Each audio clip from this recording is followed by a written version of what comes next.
Et pour cette nouvelle séquence de paroles de la vie éternelle avec Marc-Joseph. Nous sommes aujourd'hui le 19 décembre 2023 et je suis venu encore ce matin t'annoncer une bonne nouvelle.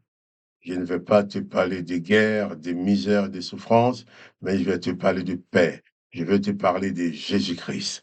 Jésus-Christ qui te dit, je suis avec toi tous les jours jusqu'à la fin du monde. Ça, c'est une bonne nouvelle de savoir dans ce monde où nous sommes, avec les guerres, les souffrances, les douleurs, les trahisons, tous les problèmes qui sont dans ce monde, de savoir que Jésus-Christ est avec toi, c'est une très bonne nouvelle. Surtout Jésus-Christ lui-même l'a promis en disant, je suis avec toi tous les jours jusqu'à la fin du monde. Il est avec toi aujourd'hui, mais demain, après-demain, jusqu'autant que le monde existe, Jésus-Christ est avec toi.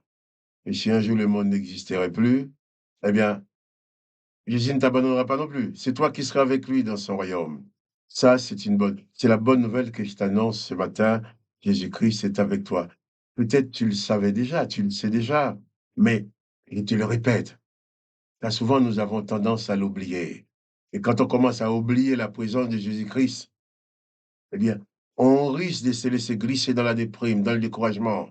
On risque de se laisser glisser dans des choses qui ne sont pas faites pour les disciples de Jésus-Christ. Il faut toujours te souvenir que tu es un disciple de Jésus-Christ. Et Jésus-Christ est avec toi tous les jours, jusqu'à la fin du monde. Donc, pas de panique, pas de terreur. Quoi que tu fasses, n'oublie pas que les yeux de Dieu sont sur toi. Les yeux de Jésus-Christ sont sur toi. Sa main est sur toi. Alors, tu n'es jamais seul. Il t'accompagne tous les jours. C'est la bonne nouvelle que je t'annonce ce matin. Souviens-toi, n'oublie pas. Et Jésus-Christ est avec toi tous les jours jusqu'à la fin du monde. Et Jésus-Christ a promis même, il a même promis d'exaucer nos prières. Quand tu pries dans le nom de Jésus-Christ, tu ne pries pas dans le vide. Parce que Jésus-Christ, c'est pour être garant auprès du Père pour ta prière, car il dit, toutes les prières adressées au Père en mon nom, si tu demandes quelque chose au Père en mon nom, je le ferai pour que le nom du Père soit glorifié. Alors, tu as Jésus auprès du Père qui attend tes prières pour les exaucer. Ainsi, je vais aussi prier avec toi. Je suis pas à côté de toi, tu peux me toucher, je peux pas te toucher. Mais nous allons unir nos âmes ensemble, unis dans l'esprit de Jésus-Christ, et nous allons prier. Si tu es malade, pose ta main là où tu as mal. Jésus-Christ a dit, ils imposeront les mains aux malades et ceux-ci seront guéris. Je ne suis pas là pour t'imposer le même, mais tu mets ta main. Et Jésus mettra sa main aussi en esprit pour que tu sois guéri. Je crois à la puissance de la prière. Crois-le avec moi et unissons-nous et prions avec foi pour ta victoire. Père, dans le nom de Jésus, je prie pour mon frère, pour ma sœur, qui prie avec moi maintenant. Merci de l'accompagner de ton esprit. Merci de le remplir de ton esprit. Merci de faire en sorte que ton esprit aille en lui, aille en elle, et qu'il manifeste à toute puissance pour sa guérison, pour sa libération. Ton esprit qui est consolateur, console son âme attristée. Tu vois les souffrances, papa, qu'il soit libéré de ces souffrances. Dans le nom de Jésus, je proclame une bonne santé dans ta vie. Dans le nom de Jésus, je donne à ton corps de manifester une bonne santé, à toute maladie de quitter ton corps, et que ton âme et ton esprit ne soient plus victimes des déprimes, des découragements. Que le nom de Jésus soit béni, et toi aussi tu sois béni. Alors papa, merci, parce que tu bénis ma bien-aimée, tu bénis mon bien-aimé, dans ton amour, par ta grâce, dans le nom de Jésus-Christ. Amen. Je vais continuer avec toi la lecture de l'évangile de Jean. Hier, nous avons parlé de Jésus qui dit, eh bien, la moisson est là, pour nous expliquer que nous devons toujours donner une priorité à sa parole dans nos vies. Nous devons saisir toutes les occasions pour témoigner, pour parler de lui. Hmm? Il dit, voici, levez les yeux et regardez les champs qui déjà blanchissent pour la moisson. Et il dit aussi, celui qui moissonne reçoit un salaire et amasse des fruits pour la vie éternelle. Et que celui qui sème et celui qui moissonne se réjouissent ensemble. Car en ceci, ce qu'on dit est vrai. Autre est celui qui sème, autre est celui qui moissonne. Je vous ai envoyé moissonner ce que vous n'avez pas travaillé. D'autres ont travaillé et vous êtes entrés dans leur travail. Jésus parle là vraiment de la grande communion qui existe dans son œuvre, cette grande communion entre ses enfants, entre ses disciples.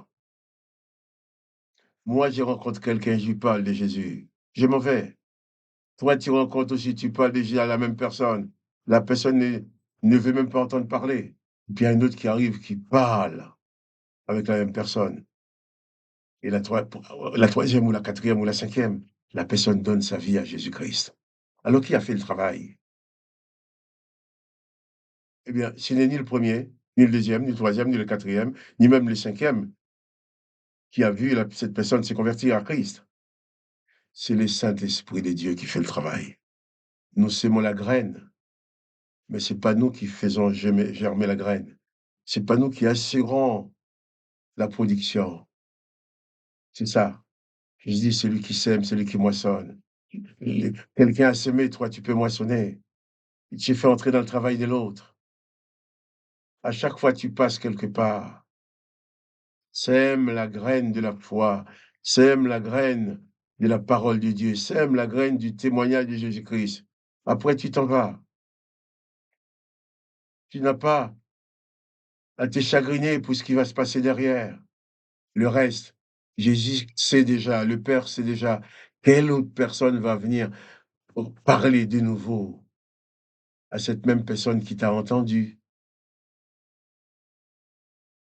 Et peut-être toi, tu étais le troisième, la troisième ou la quatrième personne à parler avec cette même personne. Et il y a un cinquième et sixième prédicateur, un sixième témoin qui va arriver. Et la personne va décider avec ce témoin-là, dit, je donne ma vie à Jésus-Christ. Lui va être content, il s'est donné à Jésus-Christ. Mais avant lui, il y a plusieurs qui sont passés.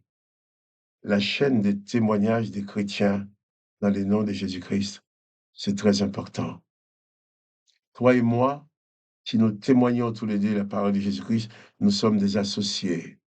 Même si on ne s'est jamais rencontrés, même si on ne s'est jamais vu, nous sommes des associés. Parce que tu as parlé de Jésus-Christ à quelqu'un, il est probable que moi, je rencontre la même personne aussi, je lui parle. Qu'est-ce que j'ai fait? Toi, tu as mis la graine. La parole que je vais apporter va arroser cette graine-là pour porter des fruits. Donc, soyons donc des témoins de Jésus-Christ, sachant que tous les chrétiens du monde, tous ceux qui témoignent et qui parlent de Jésus-Christ, sont tes associés. Et c'est le Maître lui-même qui organise les rencontres. Dieu te fera toujours rencontrer les bonnes personnes pour que tu parles de lui, pour que tu témoignes.